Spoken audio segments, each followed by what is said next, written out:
Hey everybody, welcome again to the ShopNotes podcast. I'm your host, Phil Huber, along with Logan and John. Today's episode is number 218. On today's episode, we're going to be listening to some viewer and listener feedback and responses. We'll be talking about tool storage ideas, and we'll also be traveling down the jointer journey with Logan. So you want to make sure you stay tuned to that. Special thanks to everybody who subscribes to Woodsmith, ShopNotes, and Popular Woodworking, or is a member of one of our online programs. It's what you do that allows us to be able to do the podcast. Thank you. All right. We're going to go back all the way till last year for a few comments from episode 217, Tool Mules. Daniel Else says, I use a combination of the Ryobi shop blower, the Ryobi cordless vacuum, a Craftsman shop vac, and a Harbor Freight dust collector. Rockler ceiling filter and brooms, in addition to the face mask. No woodworker lung yet. Feels like he's got that taken care of pretty well. Mm-hmm.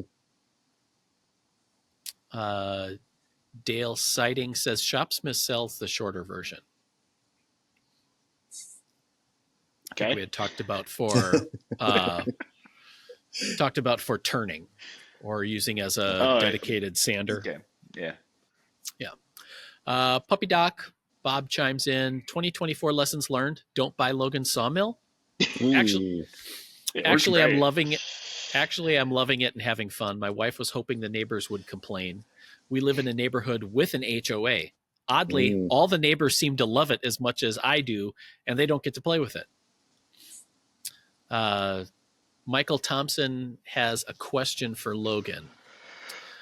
I live near Pittsburgh, and looking at Marketplace, I can get a used ShopSmith for between $400 and $600. The answer is no. If he used it as a dedicated lathe, would this be a good way to get into turning larger pieces at a much lower cost? Yes, I'm frugal. I have an old Delta pen lathe, which is fine for little things and learning some basics, but it maxes out at about 18 inches in length. From memory, a ShopSmith is roughly 32-ish between centers. So the question I have is, does he want to turn longer stuff or bigger stuff? Oh, that's a good question. Because in my mind, when I'm talking about turning big items, I'm talking about big bowls or big platters or stuff like that. I'm not necessarily talking about like spindles, like railing spindles, which tool handles yeah, those are bigger. They're longer. So I would say I would be more apt to use a ShopSmith. Having never used one, I'd be more apt to use one for longer spindle items like a baluster or a chair leg or a stool leg or something like that, rather than turning a big bowl on it, because those big bowl blanks have a lot more mass, so they're going to induce a lot more vibration. Whereas a spindle blank is going to be more balanced, and you're not going to have that need for that much rigidity, which I'm, again, never using and never having used a ShopSmith. I don't know how rigid they are. Right. Yeah. I mean, we've seen ShopSmith iterations in different places. And like you said, like mass equals stability when it comes on the lathe, especially here in the video studio, because we've had some pretty stout lathes that still vibrated when you were turning a big bowl. bowls. Because we have different parts of the floor flex here. Yep. So weight is never a problem in a lathe. Like, you always want it as heavy as you can. Sure. So in one sense, the answer is yes. That would be a good way to get into, to see if that's something that you're interested in. Mm-hmm. But there are going to be caveats if the guy wants to do bowl turning. And also understand that I don't know any professional turners that turn on a ShopSmith, even though they still make ShopSmiths. So Knowing, so I guess what I'm saying is go into it understanding that it's a shopsmith and your experience turning a larger item, whether it's a baluster or a leg or a bowl on a shopsmith, is going to be different than turning it on like a big Powermatic or a Harvey or a Vic Mark lathe. Like Sure. there's differences. So Yeah. I don't know the market in Pittsburgh, but is that any cheaper than an entry level lathe on the used market? Or yeah, I have to. Yeah, okay, yeah. So yeah, if you're looking at like that length of stuff, like you could probably find a Grizzly lathe for the same price, which I think would be better. Like if you're wanting to turn, I would go with that. I would go that route. Okay. I don't. So a used, let's just say a used Powermatic, a used 4224. That's a $4,000 lathe used. So yeah, significantly cheaper. But I think you could probably find a Grizzly, one of the Grizzly 16-inch by 42-inch lathes or 48-inch lathes for that same price. That would probably be a little bit better built as a lathe. Okay. However, if you decide you don't want to use the shopsmith as a lathe, you can turn it into one of the other things. Yeah, that's true. Here's a question going back to something that you kind of just alluded to. You say that you don't know of any professional turners that use a shopsmith as a Mhm. lathe. However, there's only so far that goes, right? Like as a hobbyist, you have a different budget calculus for Yes, tooling than a professional would, right? yes, yes. But I would also say if it was a good lathe, you'd have people teaching on them. I would think. That's You know what I fair. mean? You know Yeah, what I if mean? you Like right. it does. I guess when people ask for suggestions for lathes, like entry level lathes, I've never heard anybody suggest a shopsmith. Yeah, People use them, but I've never heard it suggested right. Okay. because it is not a cast. I mean, cast iron is the most vibration absorbing material, and it's heavy. Right. The shopsmith is built off of like tubular steel, um, similar to the Koenig I had a little bit. Oh, yeah. Um, but just different. I mean, it's different. It's different. Right. Okay. That's fair. It's like classifying a moped as a motorcycle. Like similar. you know, mopeds are like shopsmiths. They're fun until your friends see you on them. Yeah, that's right. Yep. Welcome to 2025. Same as Bringing it in hot. 2024. Yep. Yep. Send your hot takes to woodsmith@woodsmith.com, or you can leave them on our YouTube channel. Heck, even our Instagram. Just light it up. Bring it on. It's the year of engagement. All right. Item number 2 on the list here is talking about tool storage ideas. And this came to me over the time off that I had around Christmas as I was doing some work around the house. So not specifically woodworking related, but it will get there. Is I was having trouble with one of the outlets, one of the GFCI outlets in our house tripping for no apparent reason. So I feel like it was just time for that GFCI to get replaced. So that, and then a handful of switches kind of upstream of that, I ended up replacing all at once. And it made me really happy to know that past self had put all of the electrical tools into one toolbox, complete with an extra screwdriver, and actually like 2 screwdrivers in there, so that I only needed to take one tote all around the house and take care of all the stuff. So it is worth it to both organize yourself that way, and if you need to, like, get a couple extra screwdrivers. It's okay. Mm-hmm. Yep. I have a tote for electrical. I have a tote for plumbing. I have a tote for painting. I have a tote for drywall work. I have a tote for tile and flooring work. The real trick is remembering which tote I put the caulk gun in, and when I can't find it, I buy another one, so I end up with 8 of them.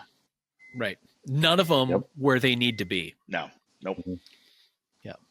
Yeah, I have drywall buckets of each one of like those categories. I've done enough drywalling where I've filled them up with categorized tools. Yeah. For jobs. You know, and on some things it makes sense. Like you were talking just before we started recording here, Logan, about having a tote, container, whatever, for your hole saws. Yep. So even though you were looking around for a particular hole saw, it ended up, oddly enough, in the place where it should have been. I forgot I made that container full of hole saws. Yep. All right. So yeah, that's fair. Phil, you were asking why I'm in my office in the shop. The first podcast, like way later than I expected to be. My mini split in here is not hooked up yet, and you said, "Why isn't it? It's hanging on the wall, but why isn't it hooked up?" And I said, "Well, to be honest with you, it's really cold outside, and B, I could not find the hole saw sized for that little tube that goes through the wall, and that's where I found it. I was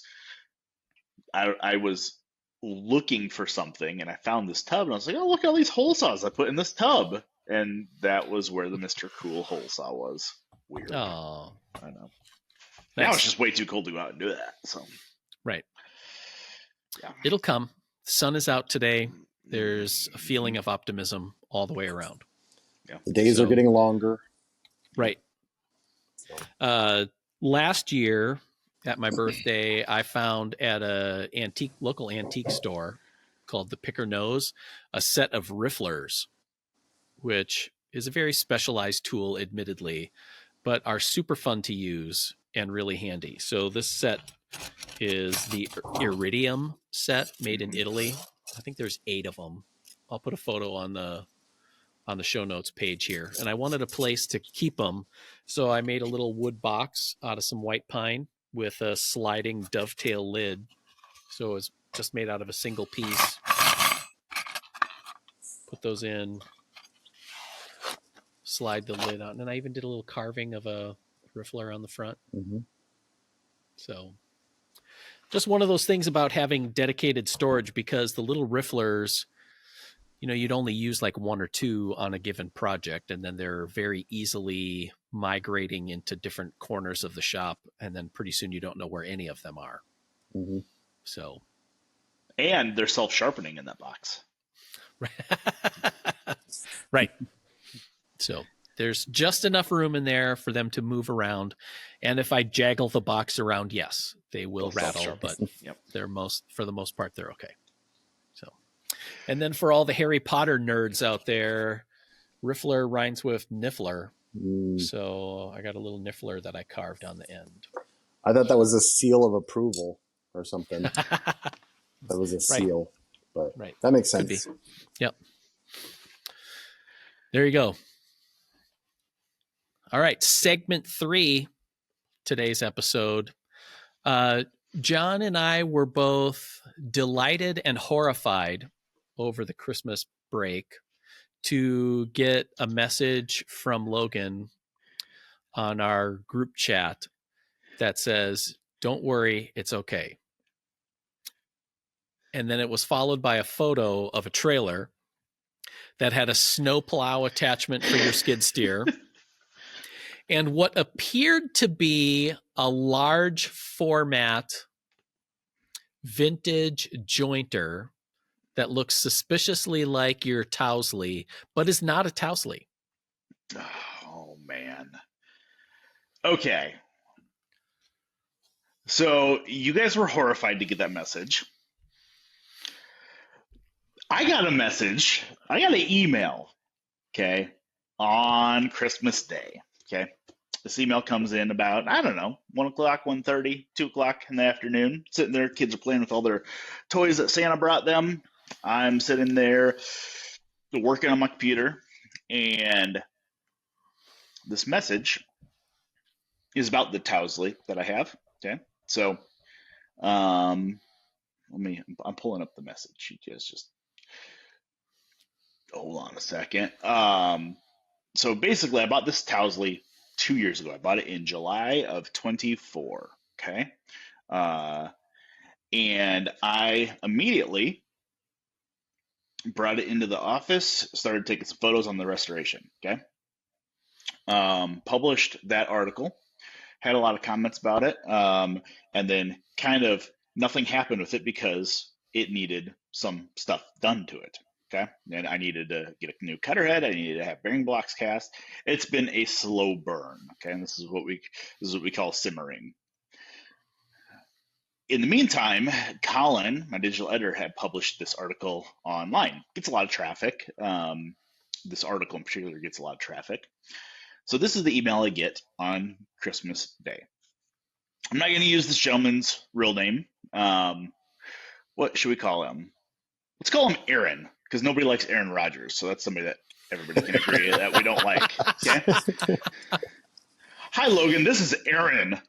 The 24-inch jointer restoration. I would like to know where that jointer came from. It looks very much like I had one that I had that was stolen out of my garage, and I'd like to have it back. I have the bearing blocks to that machine, and the 4-knife head and the motor were taken off because the motor was the head was bent, the motor needed to be removed, yada yada yada. So basically, the guy's saying, "Hey, that jointer that you have is mine. It's stolen. I want it back." I'm like, okay. So I emailed him back. "Dear Mr. Rogers, I'm very interested in talking to you because I want to know how a 2,000-pound machine was stolen out of your garage." Right. So I was like, I'll call you tomorrow. So I called Mr. Aaron Rodgers. It really wasn't Aaron Rodgers, but called Mr. Aaron Rodgers and said, "Hey, Aaron, this is Logan. I'm interested to hear your story." And so basically this guy had said, "Look, that machine was mine. It was stolen out of my garage. Here's how I know it was mine. If you look on it, there is a tag that says WP&L Co. and it has a number 192 on it." And I look, sure enough, Wisconsin Power and Light Company, machine number 192. Okay.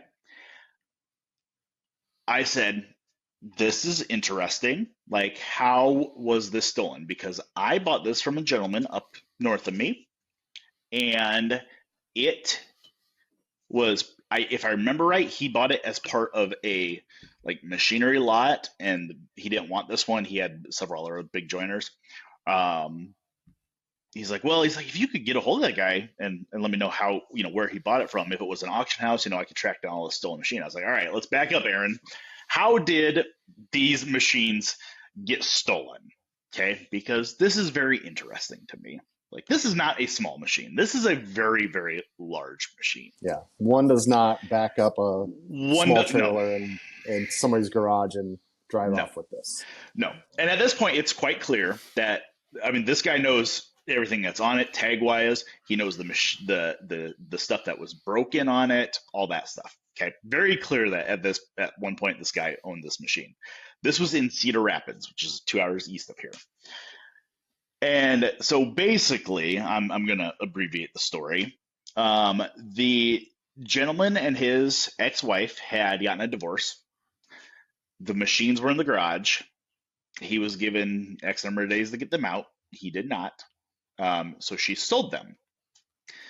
And he said he had reported it at the Cedar Rapids Police Department. I'm like, okay, that's interesting. If these were indeed stolen, clearly you know who sold them. Something would have happened with your ex-wife.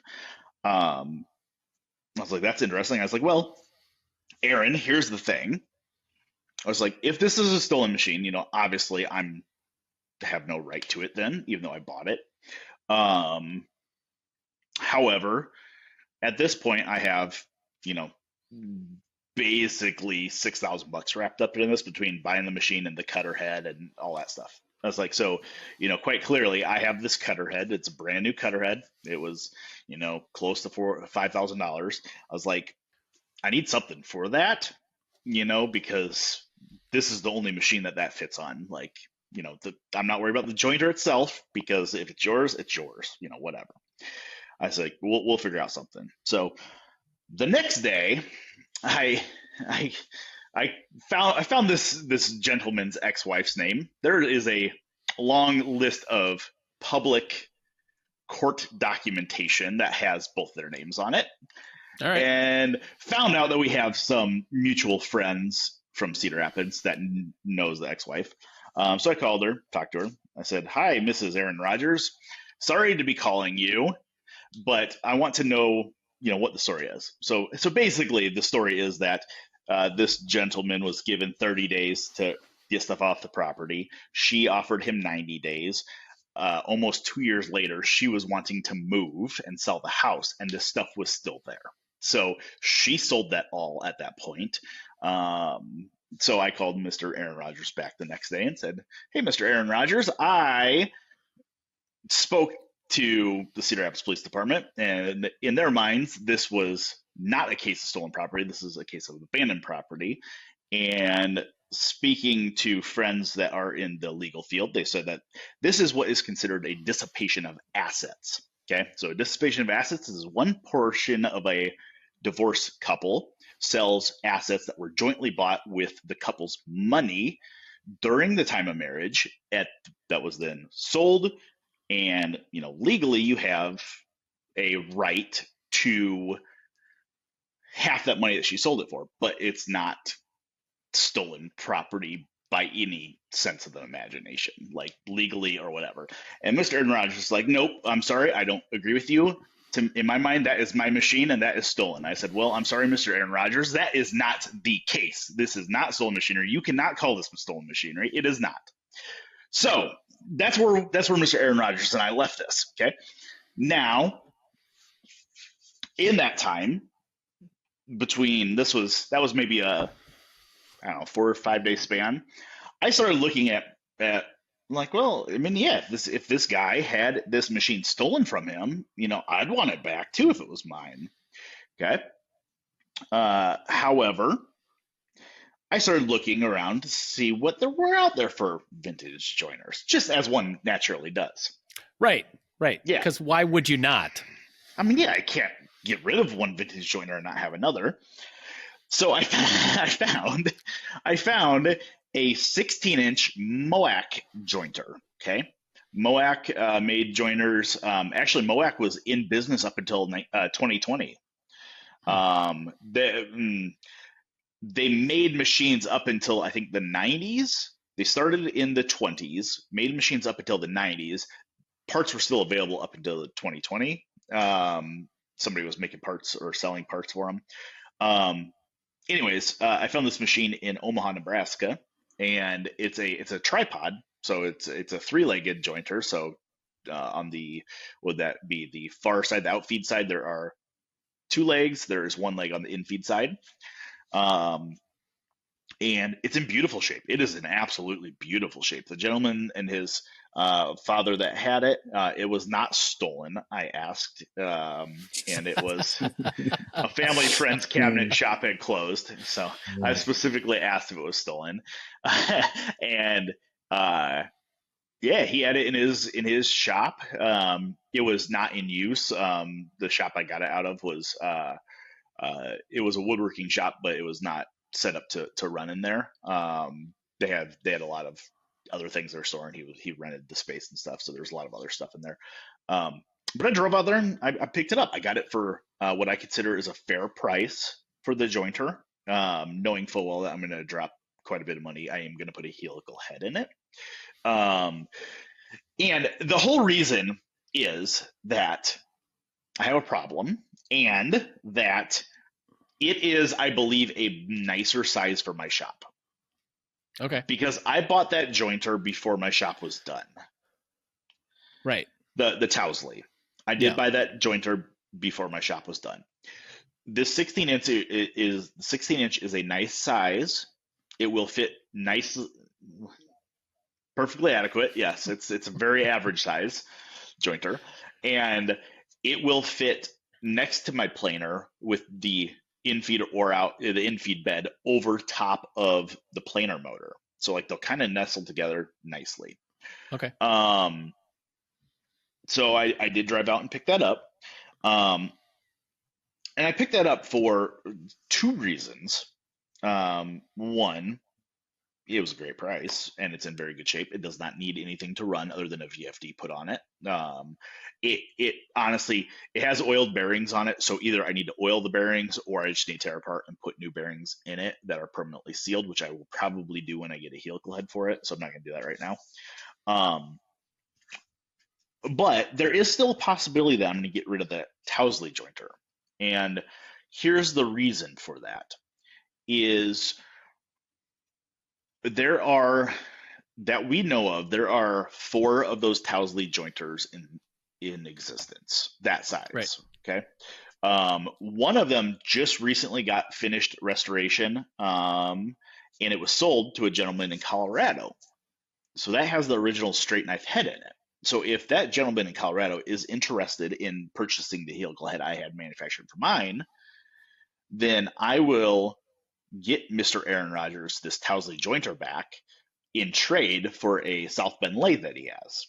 Because that was kind of the original discussion I had with him. Is like, look, I have this this helical head that was made for it. I spent a lot of money on this head. I can't just, I'm not going to just give this all back to you. And he said, well, it's like, I can pay you in payments. The gentleman's on disability now. It doesn't work anymore. He doesn't have the money to pay for the head immediately. But he was telling me that he had a bunch of joinery or a bunch of machines stored in some semi-trailers on his property.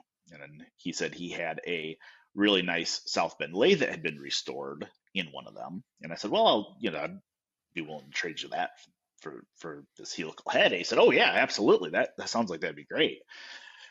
So when I talked to Mr. Aaron Rodgers the second time saying, look, Mr. Rodgers, you cannot call this stolen machine because you're the only person in this world that believes these were stolen. And unfortunately the law is not on your side on this. And Right. I'm not going to take a loss at your situation is unfortunate, but that's not my situation. So I'm not going to take that burden on for you. I said, look, if this gentleman in Colorado is interested in buying this helical head, I will trade you the jointer as I bought it, for that South Bend lathe still. And I think his comment back was, well, I think I paid $3,000 for that lathe. And I said, well, that's a coincidence because I'm asking $3,000 for this jointer. So it's just one of those things. I did talk to the gentleman that I bought this from, and I asked Nate, hey, where, do you remember where you got this? He said, I remember it very specifically. I bought it at Cedar Rapids, and it was a super narrow, long driveway to a garage behind the house. And I'm kind of conveying this to Mr. Aaron. And he's like, yep, that would have been my house. And I said, well, here's the thing though. Nate told me that he bought it from a gentleman that ran a machine and fabrication shop out of his garage back there. So I don't know if this, So I don't know this is all speculation at this point. I don't know if he had sold this jointer at one point because he needed the money. And then when he filed this kind of blanket police report saying all this machinery was stolen, that he was hoping at some point to get it back. I don't know. This is all speculation. Yeah. But or hear me out. Maybe the ex-wife has the type. She might have a type. Maybe. So. But it was, and Nate was very, because this would have been, so I bought it from him in 2022. He said he had it for 8 years prior to that because he moved it between 3 different shops. And he said, he's like, I distinctly remember the gentleman saying he bought it from out of state and he had given me a business card for his welding and fabrication shop. So it to me appears that this guy had sold it, needed the money, and was just looking at a way to get it back by claiming it was stolen, even though it wasn't. Yeah. At the end of the day, though, okay, there's a couple of good things that came out of this whole situation. All right. First Turn a of all, problem into a friend. Yep. First of all, it was hilarious. Like this whole situation was hilarious. Second of all, I got a new Mohawk joiner out of it. Mm-hmm. So there's that. Mhm. It's a Right. win-win-win. Yeah. And then the third thing is now I've started, well, actually there's two other things. I've started to kind of really dive into this thing now out of spite. Like, you know what? You trying to get my joiner back? Heck no. So I have 3D printed the bearing blocks to make sure that they're going to fit before I have them machined. Okay. So I have those Okay. 3D printed already. So it's kind of kicked me into gear to get this thing up and running, because either I'll figure out if it does fit in my shop, then this Mohawk might come into the office shop. We'll see. Or I'll sell it, either or. And then finally, I know what happened to this jointer. So like it was damaged, right? It was damaged when I bought it. It was damaged Right. when Aaron bought it. It came from the Wisconsin Power and Light Company. Okay. The guy that had it had so those tables on this Towsley jointer slide apart. Okay. So on most Right. jointers, those tables only go up and down. Okay. Depending on if it's a parallel design or whatever, they usually only go up and down. These vintage jointers, they can actually slide apart. So you can take what is, all the way, nipped and tucked. It's probably 7 foot long. You can get it to almost 15 foot long by spreading those tables way out. Okay. So this guy had the tables spread way out to like the full 15 feet, and he was running like a 30-foot 2x6 through it. And that's what grabbed and bent the head, Oh, broke geez. that in-feed table, and busted the motor. So at the end of the day, soiled his pants. Now, Mr. Aaron has the parts I'm missing for this jointer. Okay. So the first time I talked to him, I said, look, Mr. Aaron, here is, there's 2 ways I see this shaking out. First of all, if this is indeed stolen, obviously we're going to get back to you. You need to come up with something for this helical head that I have bought. But, at some point, we'll get it back to you. I said, or, hear me out, you're telling me your situation that you're in, you don't have a house, your machinery is all stored in trailers, you're living with a girlfriend, it sounds like you could use the money more than the machine right now. So like, I am willing to buy the parts off of you that I'm missing for this thing. I'm going to spend $500 to have the bearing blocks cast. I'm going to spend another $500 for a motor. I was like, I'll make it worth the time for you to sell me these, knowing full well that you told me you paid $125 for this jointer from the guy in Wisconsin. And it sounds like he has an emotional attachment to this thing. He's like, nope, I just want my machine back. I'm like, well, not your machine. Sir. Sorry. Yeah. I told him, I was like, I'm in love with it now. Yeah. I was like, I feel like Shaquille O'Neal stole his mansion from me, so I'm probably going to file a police report on that, see if I can get my mansion back. So, yeah, it was a very interesting couple of days. Yeah. The other positive out of all of this is you're probably a lot nicer to your wife, like for fear that she's gonna like sell your tools. Well, I haven't thought about it like that. Yeah. But then I just filed a police report and it's fine. So yeah, it was interesting. I will say loading up that Mohawk was an experience as well, because it's a tripod. So the gentleman I bought it from, his name is Jeremy. Jeremy's like, I don't know why they made these machines with 3 legs. And I was like, well, because back in the best I can tell, this machine was made in the late 50s, early 60s. Okay. But back when they came up with this design in the 20s, concrete floors were not super high precision. Like they were pretty wavy. Like a 3-legged machine always is stable. It's like a stool. A 3-legged stool is always stable, whereas a 4-legged one always rocks, right?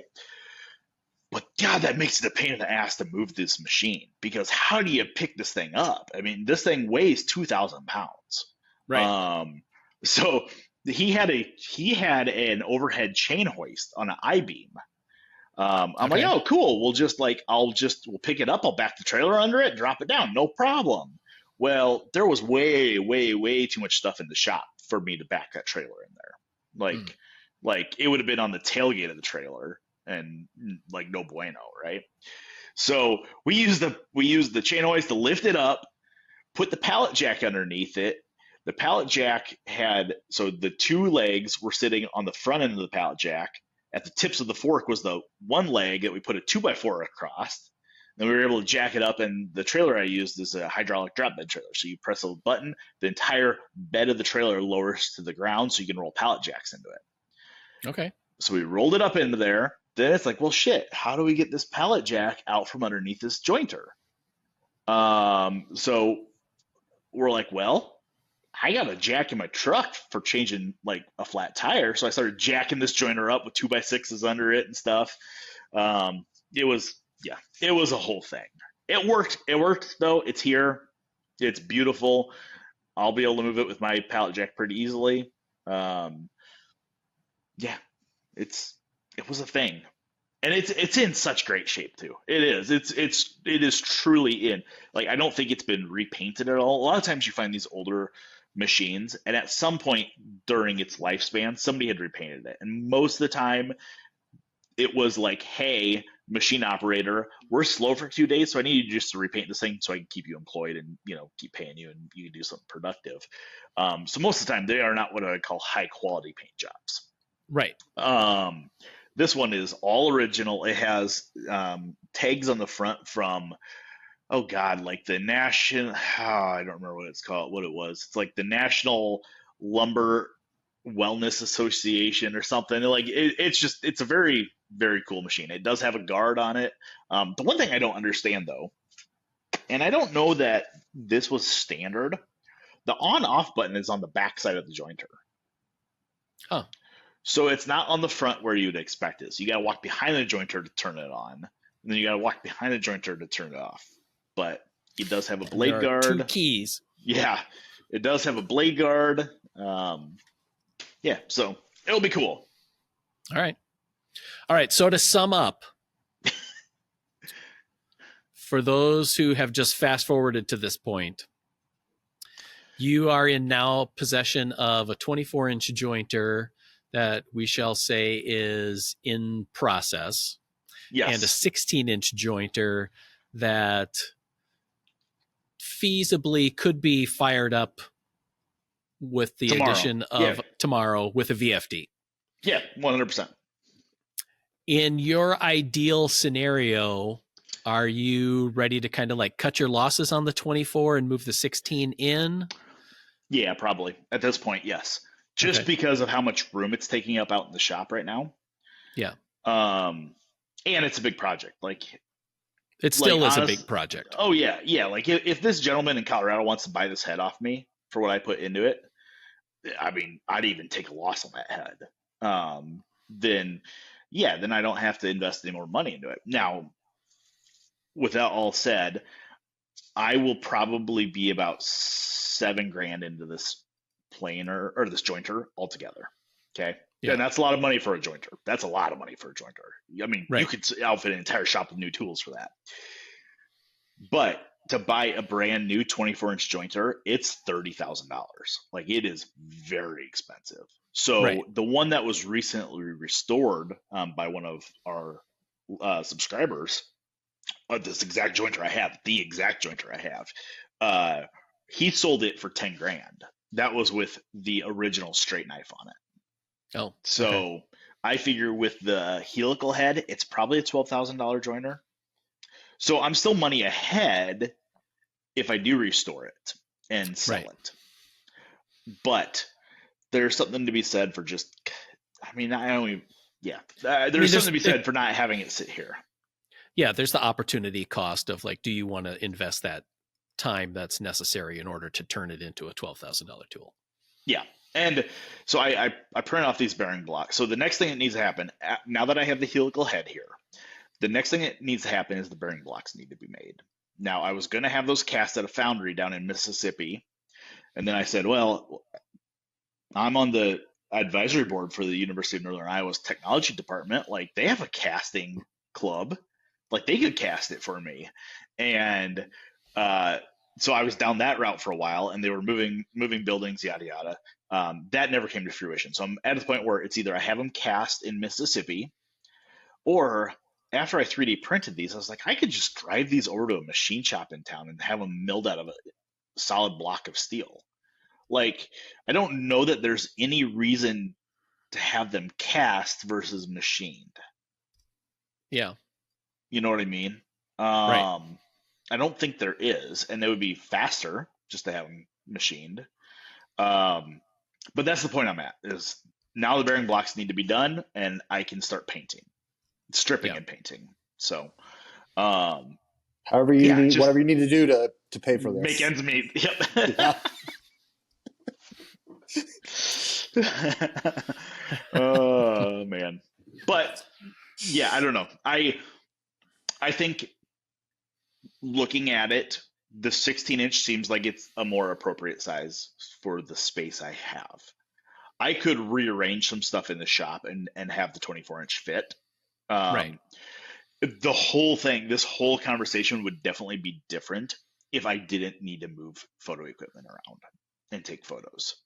Right. If I wasn't concerned about that, then this is a completely different conversation. But because I try to keep stuff fairly neat and tidy and situated to where I can have clean photos and stuff, that's where I'm talking. So. Okay. Yeah. Yep. So. Interesting. Yeah. This was a soap opera of the jointer. So I was like, be driving to family Christmas, and I'd look at my wife, like, you ready for episode number 3? And she is just like, why are you talking to this guy? Like, she's like, now he has your phone number. I'm like, oh no, I generally call people with my phone number blocked if it's like somebody from a work standpoint. Like, I don't necessarily care to have my phone number out there, but it was very interesting. This was not on my bingo card for 2024. Right. But a great way to close it out, because it was unexpected. It was like the perfect Christmas gift. Yeah, it was exciting. But then Aaron Rodgers got the last laugh on you. I know he did. I beating know. your Dolphins. I know he knocking did. out of playoff contention. I know. But you know what? He's not getting his damn joiner back. Yeah. I mean, just to get it to New York would be too expensive. Yeah, right. So. Yeah. It's just, I don't know, man. And I was telling the gentleman that I bought the joiner from, I was telling him all this, and he was like, "What the heck?"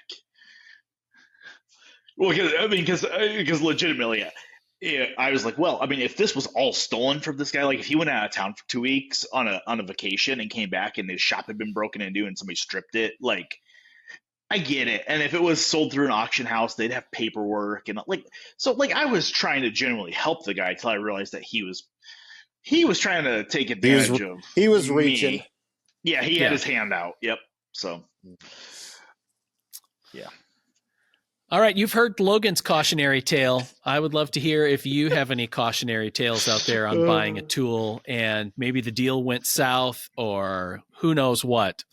Anybody listening to this, can anybody top this or even match it? I want to hear about it. We'll share it in upcoming episodes. Yeah, I don't know where else to go from here. I feel like we just leave it at that. Thanks for listening to ShopNotes podcast. As always, you can send us an email, woodsmith@woodsmith.com, or leave a comment in the comment section on our YouTube channel. Who knows what else 2025 is going to bring to us? Thanks for listening, everybody. Bye.